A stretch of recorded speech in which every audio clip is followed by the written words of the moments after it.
Thank you, Sensei. Good morning, everybody. Respected dignitaries, professors, teachers, and dear friends. I'm Arpita SHUKULA. I'm from India. I work as a teacher there in a residential government school. The name of my school is Jawahar Navodaya Vidyalaya. I teach biology to the students of senior high school. Now today, through my presentation, I'm going to give you a brief insight to school reopening and education in India amid COVID-19. Now, India is a developing nation and many of the students, they come from the poor background, and therefore e-learning or online learning, which is possible through technical gadgets and internet connectivity, is not affordable to many of them. This is what I've tried to tell in few of the starting slides of my presentation.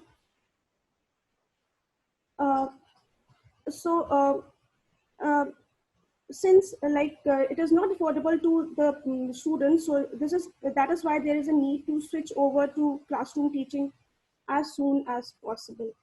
Now, since there is shortage of time, let me quickly come to the main theme of this webinar, as to the plans and the steps to be taken for the school reopening amid the current biological hazard. Now, the National Council of Educational Research and Training, NCRT, it is an organization of the Government of India, which is responsible for framing the educational policies. It has recently submitted a draft plan for the reopening of schools in India.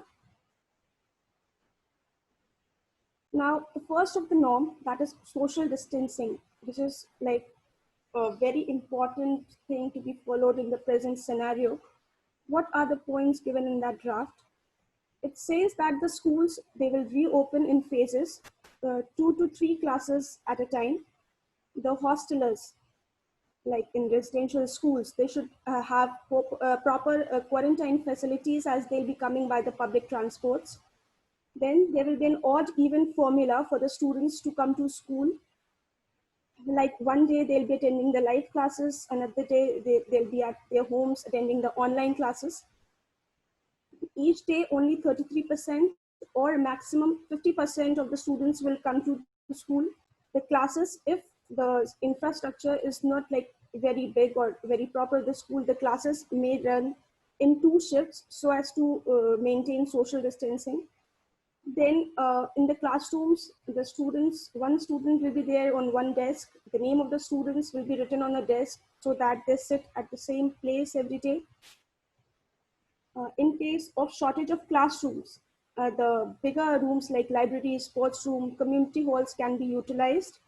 The draft recommends on holding classes in open spaces like playgrounds. Morning assemblies, sports activities, and other group activities are not to be organized for the time being. Then regarding the health and the hygiene, the classes, they are to be disinfected daily. The toilets should be clean twice. There should be mandatory mask, temperature checking of the students as well as the school staff. No air conditioners in classrooms so as to allow proper ventilation. Doors and windows will remain open. Yoga classes to increase the immunity, the physical well-being of the students will be held regularly in the schools. There will be no sharing of food and stationery items among the students, no food stalls outside schools, which is a very common practice in India. Then the psychological, the proper counseling of parents, students, and teachers. Right now, everybody is in some or other fear of COVID-19. Some are myths, some are true. So there should be a proper counseling of the parents, students, and teachers before the reopening of schools. Reduction in syllabus, because the students, they are very anxious as to, since the classes will be reduced, the timings of the classes, the duration of the classes will be reduced. How will they cover the syllabus? So there will be a reduction in syllabus for all the classes. The mode of assessment will be changed. No pen, the usual pen paper test. Then a more emphasis on the quality education rather than the quantity education, so that whatever their time they are in the school, they learn more. Now, what extra could be done in residential as well as day school, as I am a teacher in a residential school. So in my school, which is Jawahar Navodaya Vidyalaya, around 500 students per district, they are studying in the school.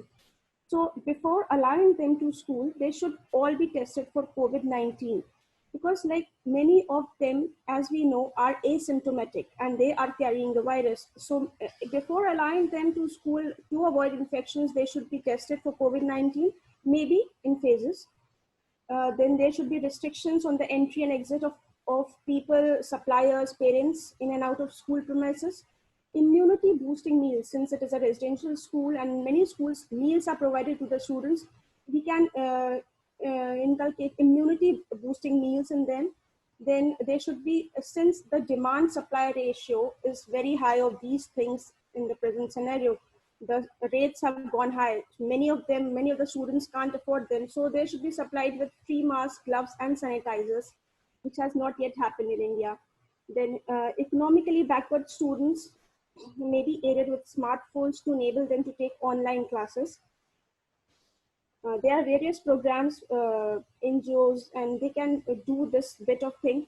The online teaching should be made more activity oriented. This is what I feel, because like if they are being taught biology, suppose, so the curdling of milk, or the day-to-day processes which we see in our homes, they should be like more focused upon, so that they can learn and through online teaching, and it becomes more interesting and non monotonous.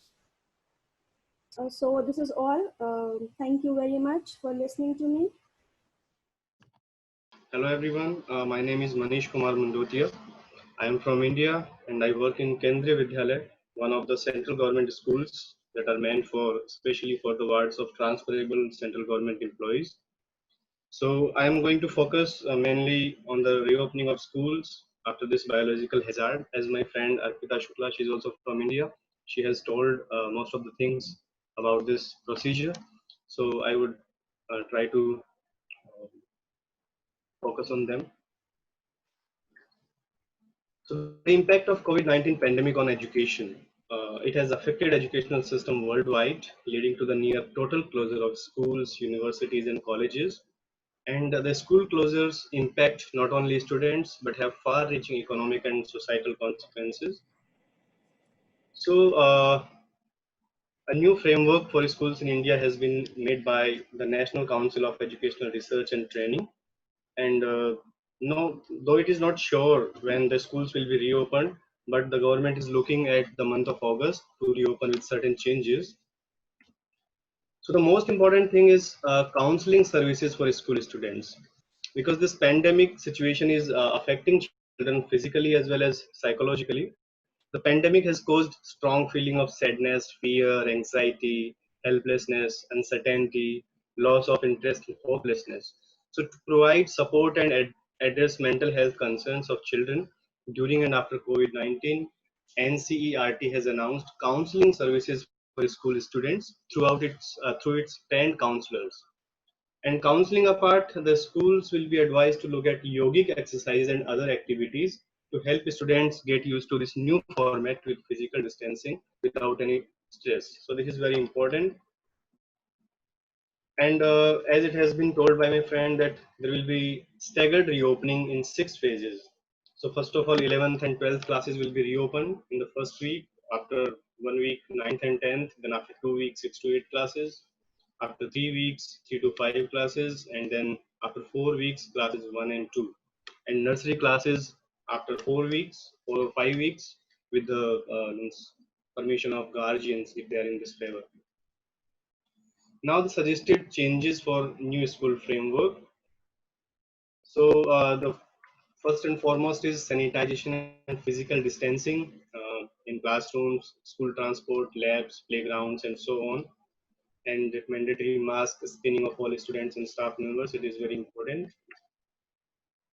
No air conditioners, rather than air conditioners, doors and windows can be opened. And there are some recommendations on holding classes in open spaces also.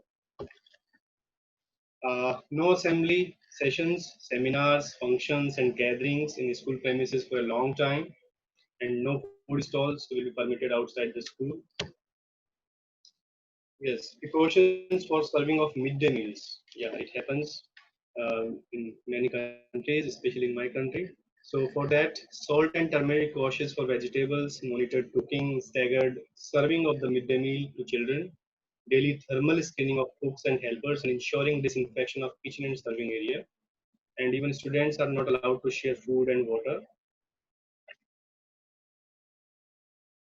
Cutting down in school learning time. Actually, in the previous policy, there are 220 days for school learning time, but now the school learning time is being cut down 100 days and 600 hours, and extra 100 days and 600 active learning hours at home. And the remaining 120 hours, or you can say 20 days, 2 days in a month, they are likely to set aside for interventions for doctors and counselors for the emotional well-being of children. Attendance part, holding classes on an odd even basis, not more than 30 to 50% school students at one time, and curtailing the time of every period rather than 45 minutes period, it should be 30 minutes period. Yes, and even uh, the school authorities can allow some students with the consent of their parents to study from home with learning protocols. Yes, assessment system is to be changed because students are facing a lot of problems. That's why typical pen paper tests are to be discouraged, and instead there is pitch for non-stressful assessment like role play, quizzes, presentations in class, project work, and portfolios at home, and shortening of the syllabus by 25 to 30%. Now, my opinion, all the stakeholders of education, such as teachers, students, parents, administrators, and policymakers, have to play a vital role in this period of crisis. And moreover, parents need to take proper care of their wards physically, psychologically, and academically. Seeing this global pandemic, people from all over the world, they have to come together and take a collective responsibility to make better societies and healthy lifestyles. And we have to plan for an education system that can produce more creative minds with a sense of universal brotherhood. So we have to join our hands together to let our learners enjoy a happy, healthy, and educated life. Thank you very much. It's all from my side. So I'm KINEY from Bhutan. I'll be sharing you a plan to reopen the school amidst COVID-19. It's just a plan yet. Anyway, let me show you the outline of my presentation. So the outline, in this outline, I just have 5 slides. So in these 5 slides, the first slides will be showing you the how is Bhutan coping. Then next one will be like online classes and others for the students. Then the government prepares to reopen school.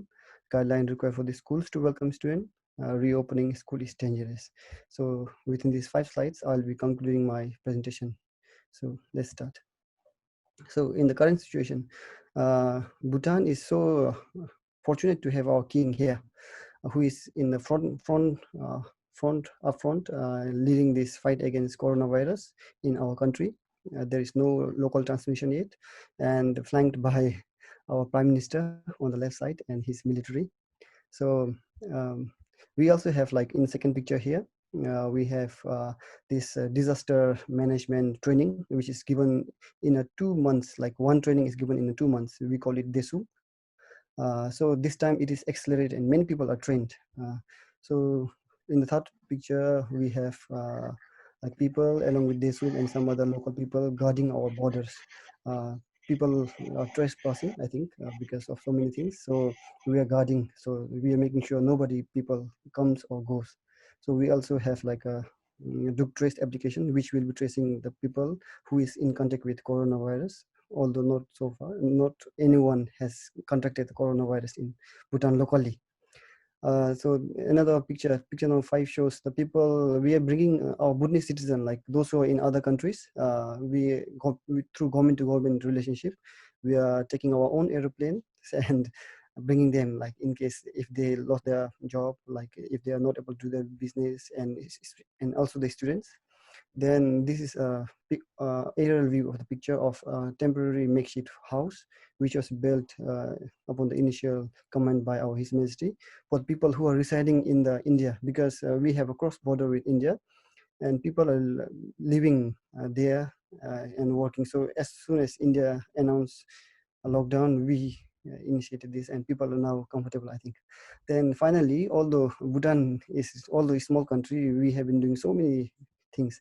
So finally, to sum up, like I have a picture of our spiritual leader who is trying his best to initiate many programs to keep our internal happiness strong. So we believe in internal happiness more.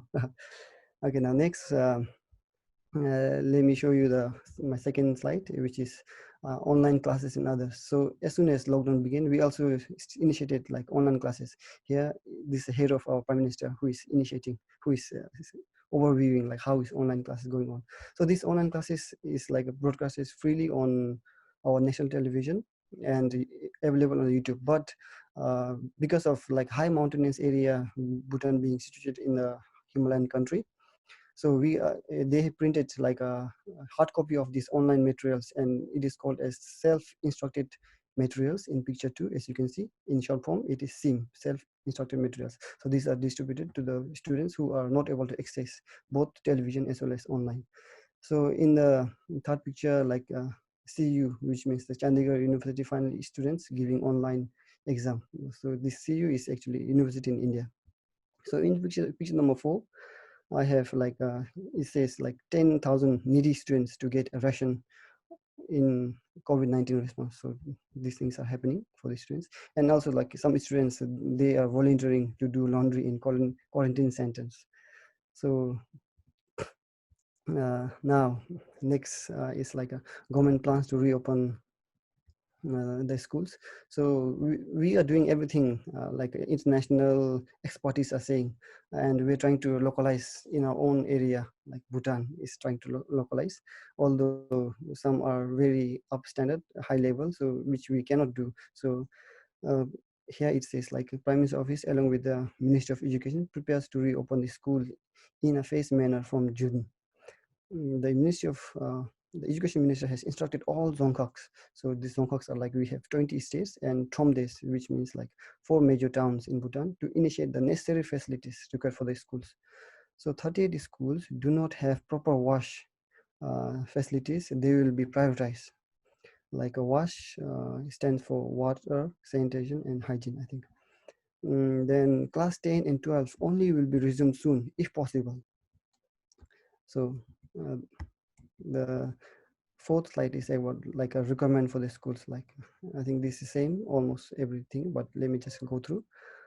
In a physical distance among the students, even in the washroom, install group trace application, like which will be tracing the contacted person, wash facilities, regular awareness and advocacy in COVID-19, no activities of large gathering, including morning prayers. Schools or institutions must have COVID-19 focal person with one separate isolation room. There should be regular screening, restrict visitors, arrange of any hostel or dining hall to maintain physical distance. The last slide, it says about reopening school is dangerous. So Ministry of Health announced they are not yet comfortable with the idea of reopening the school yet. COVID-19 case is arising as more Bhutan returns home through, though no local cases. So when they come with the coronavirus. So they are quarantined, like whoever comes, it is government sponsors, like 21 days, they're quarantined and everything is given free meal, free lodging, everything.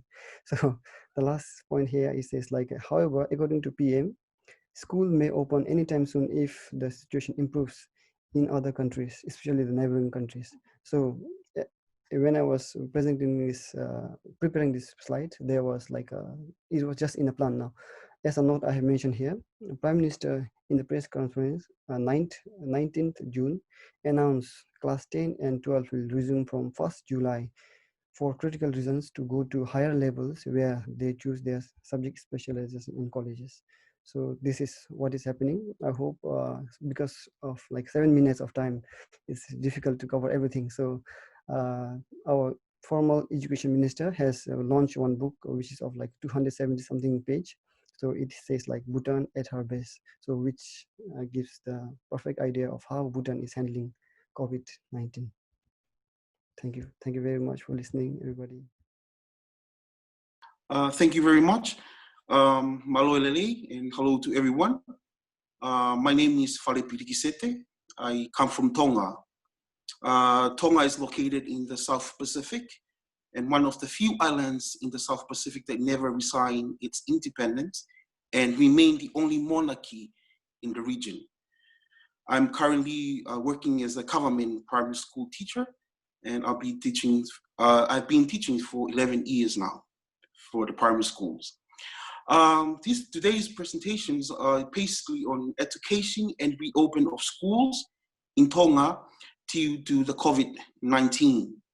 But before the education system in Tonga, it is shown in the slide that education in Tonga is provided by the government and private. So I'm working at the government school, and private schools are run by churches, by the church.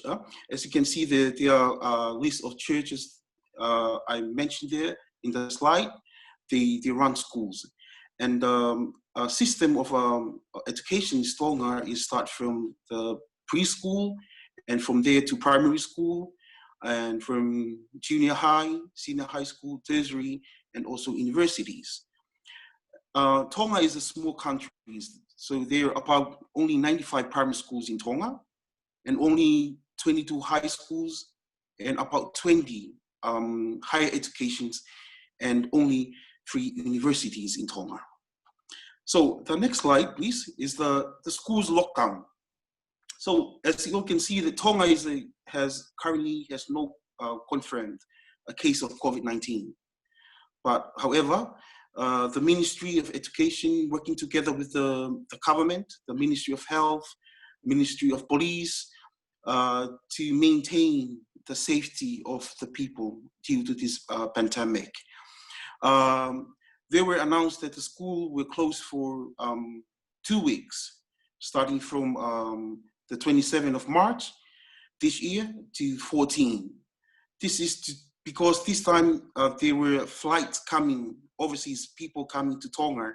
So the ministry just to make this close down in order to have time to test whether they're coming with the coronavirus or not.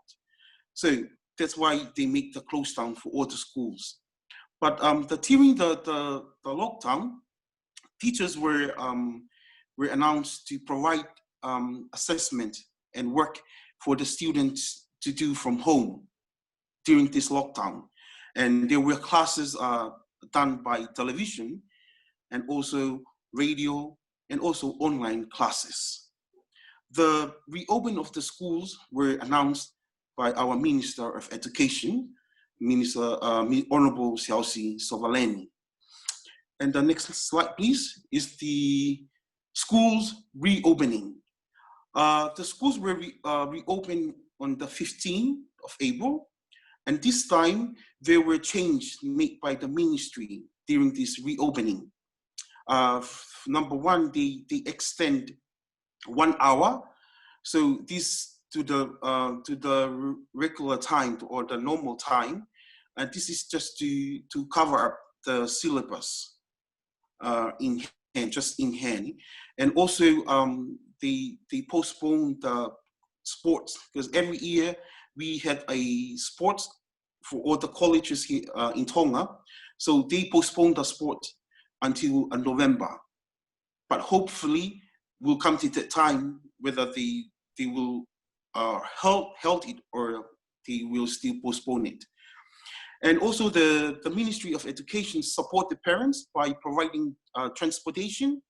This is to make the social distancing, yeah? Just to make sure that the students are in the right distance in order just to avoid and to make the hygienes. And also in schools, they provide washings and also tap waters, and just to make sure the student needs to keep washing their hands regularly with water and soap. And this is just to make sure that the students are familiarized and get on with the hygienes. And number 5, the next slide, is the government support. So as we can all know that education is an important issue. So the ministry is working diligently to ensure that they are able to facilitate the students' educations, even with the difficult challenges now posed by the spread of the COVID-19 worldwide. So the government is continuing to monitor the COVID-19, and the Ministry of Health still working to protect workers and to assist screening tests of the workers, just to make sure that they are safe. The authorities started to easing restrictions and like reduce the size of, for example, catering, and also they provide the restriction like closing the borders. In Tonga, there is no international flight coming in or go out, just to make sure that the safety of the government, because as you can all know, that Tonga is very small. Once the COVID-19 will enter Tonga, it will make a very devastating impact in the life of the people of Tonga. And but the education system is back. That's how important educations, they do their normal routine back to normals. And I think that's it. Just read the presentation. Thank you very much for listening. Okay, my name is Fabian once again INOTO. I'm from Nigeria. I'm a teacher. I teach mathematics and ICT in Solid Rock International Secondary School. And with me is Oluwafunke OWOLABI. Together, we are going to be like presenting this, but I will be doing the speaking, but we did the slide together. So I'll be talking about the school reopening plan in Nigeria, which is as regards to the COVID. Nigeria is located in West Africa with a population of about 200 million people. And since the advent of COVID, which was first detected in February, 27th of February 2020, the educational sector and every other sector have been shut down. And as a result of this, everything has been crippled. The economy has been down, and nothing has been happening due to this COVID. The government has, there is a body in Nigeria that is in charge of managing pandemics and outbreak, and the body is that's NCDC, that's Nigeria Control for Disease. They've been in charge at the forefront in managing the Nigeria Center for Disease Control in collaboration with other ministries like Ministry of Health, Ministry of Foreign Affairs, Nigerian Customs Service, and Immigration. They've been at the forefront in trying to curtail this pandemic. Though according to NCDC, the COVID cases have been increasing since February 20, since 27th of February 2020. And by 23rd of March, all the schools were shut down. I won't be dwelling much about the effect of the COVID on educational system, although it has affected all of the system, but I'll be talking about education because that is where I'm coming from. The educational sector have been one of the worst hits due to the developing economy of Nigeria. So many people, or let me say a good number of people, are living, cannot afford the e-learning facilities and the e-learning system. So it has created a kind of, it has crippled the educational system. So in view of this, the government have decided that there's going to be a kind of reopening plan. However, the COVID issue has been increasing, and they cannot really ascertain when the school are going to open, but they just want to put some certain plans in place so as to facilitate the opening of schools. And those plans are what I will be discussing, and I will be telling you now. The government have decided to structure, because in Nigeria we have public and we have private schools. Oftentimes the private institutions have more pupils than the public institutions have more pupils than the private institutions, because the public institutions are quite affordable and the private are a little bit high, and it's actually a choice of those that can afford it. So the government the policies is actually going to cut across both the private and the public, because everyone is involved and everyone is affected.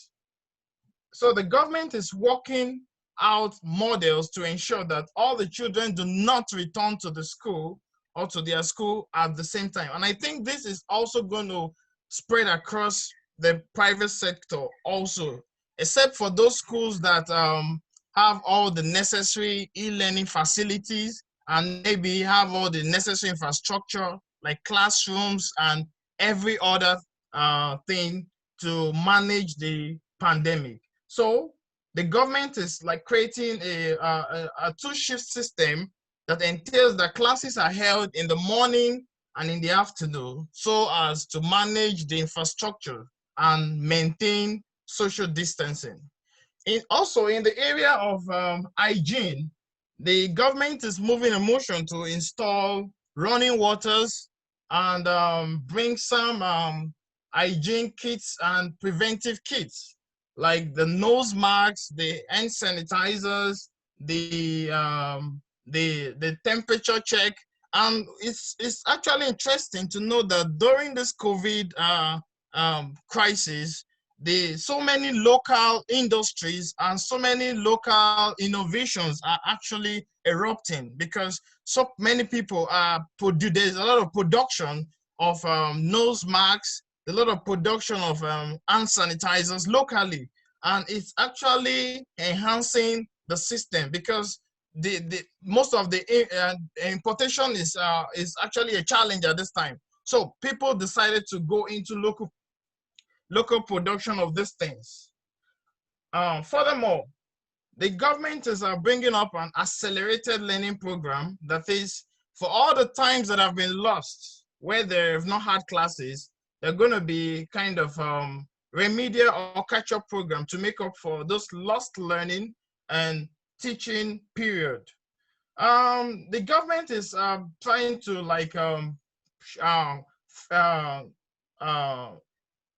train some of the teachers to be mounted in all the various schools across the country. So these teachers will be on the lookout to check for students or staffs that will show symptoms of the COVID virus. Improvement of ventilation in classroom is not left out. Those classrooms that are airtight are actually windows, cross ventilation are being created, and installation of air conditioners in classes are not allowed for now, but there is proper ventilation of the classrooms. Before the COVID, there used to be a school feeding program at the primary level. So the school feeding program is also going to be in effect, is going to be effective after the opening, in the reopening plan, because the students have to have a very good immune system so as to so that they will not be vulnerable to the coronavirus. Also, there's a strengthening of state radio and television education program due to the fact that internet may not be available to every student. Maybe some students living in some rural communities. The radio programs and television educational programs is going to be highly strengthened to reach out to those that are far away in rural communities and those rural dwellers. Also, there's going to be printed take-home materials for students to raise more awareness, and distribution of activity books, worksheet, assessment card, and radio presentations and jingles to make this COVID thing very known to many peoples, and how to avoid it, and to be conscious of the fact that it's real, because some people are still of the opinion that it's not real. But with all this, the government is trying to make sure that people get it, that this is real, and try to stick to the rules of maintaining self-distancing and living a good hygienic life. Also, there's going to be social, psychosocial support to children and teachers. The government is working out modalities, like I said initially, to train teachers across every schools, both the public schools and the private schools. So those teachers will be in charge of, they're going to be in charge of making the COVID awareness campaign to be known to the students, and to make sure that they keep to the rules of playing safe. In view of all this government reopening plan, to promote the implementation of these policies, the Nigerian Ministry of Education created a COVID-19 education strategy framework on continuity of learning and making education more resilient to future shocks, because whether we like it or not, years to come, there might be some other kind of pandemic. But with this framework, the Global Partnership for Education gave a grant of $140,000 to the UNICEF office in Nigeria. This is to support the implementation of these policies, because all these policies are going to be financially tasking. So it's going to need there's a need for finance to be included. So there's a support coming from Global Partnership of Education. The federal government and the Presidential Task Force on COVID-19 are monitoring the implementation of these policies, so as to decide the exact date for school reopening. Because at the interim, the government have not decided when schools are going to open, because they are still trying to look at the situation and know if it's safe to open the school or to wait a little bit further. I think these are all the plans, reopening plan, as regards to the COVID crisis in Nigeria. Thank you very much. So I started with a picture of Rio. So this is a very nice picture of Brazil. Brazil is the largest country in South America. So as being so big country, it's difficult to come by with solutions and situations that can cover all the country. So my layout is here. I had 3 topics to discuss: is Brazil school system, coronavirus situation, and schools reopening plan. In the school calendar of Brazil is a little bit different from many countries. So we start the classes in the middle of January, and we go until June, when we have the end of the first term. In July, students, they have vacation, and from August, they start the second term.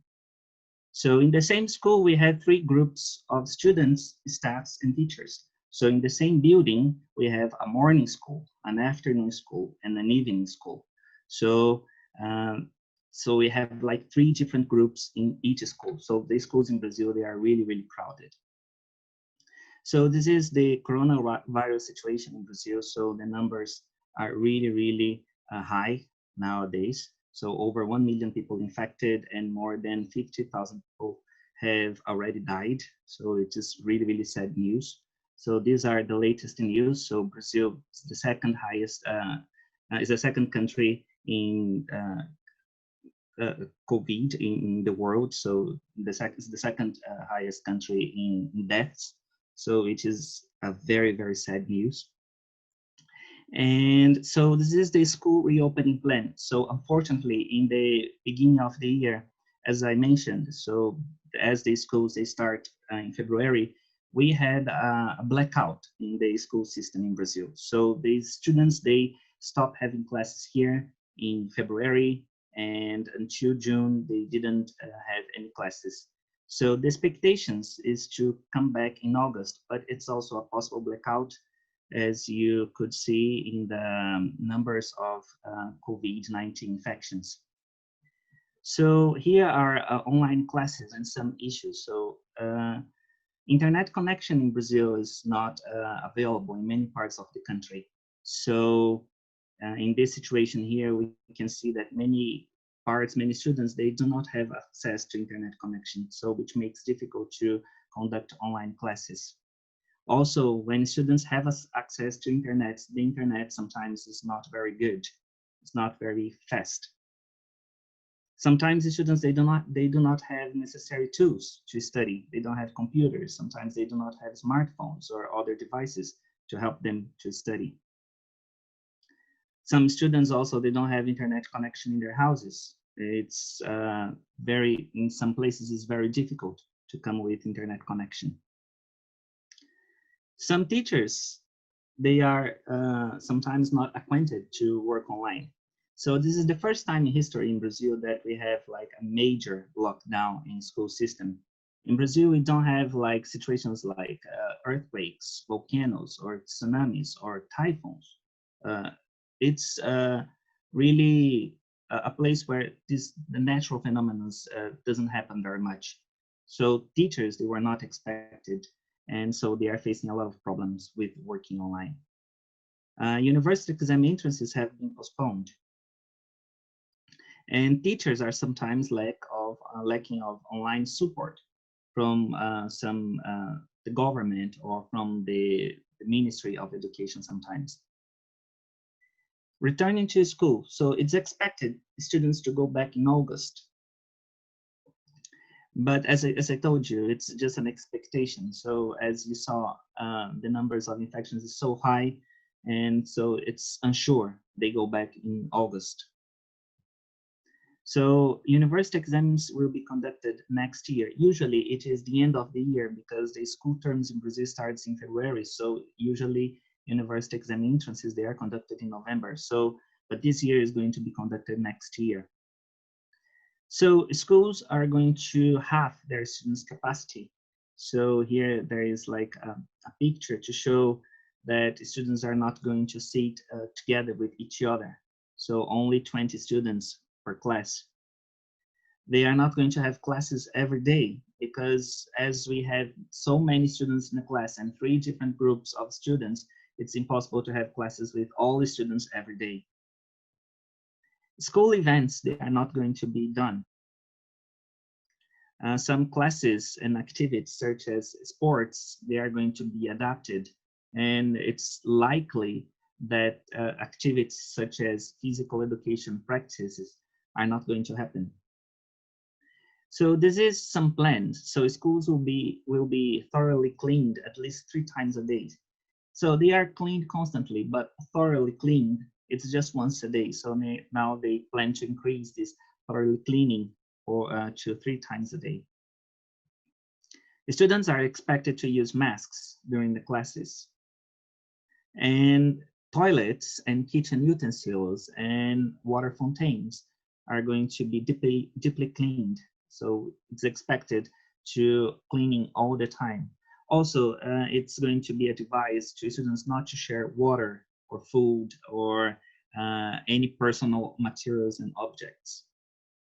So students, they have to wash their hands before coming to school. So when they arrive at school, they have to wash their hands. And students' temperature will be checked every day. So thank you for listening. So this is just a small outline because we actually don't know, as the current situation is so complicated in Brazil right now, being the 2nd highest country with deaths in more than 1 million infected people. It's totally unsure. So situations and news, they are changing every day. So thank you very much for watching.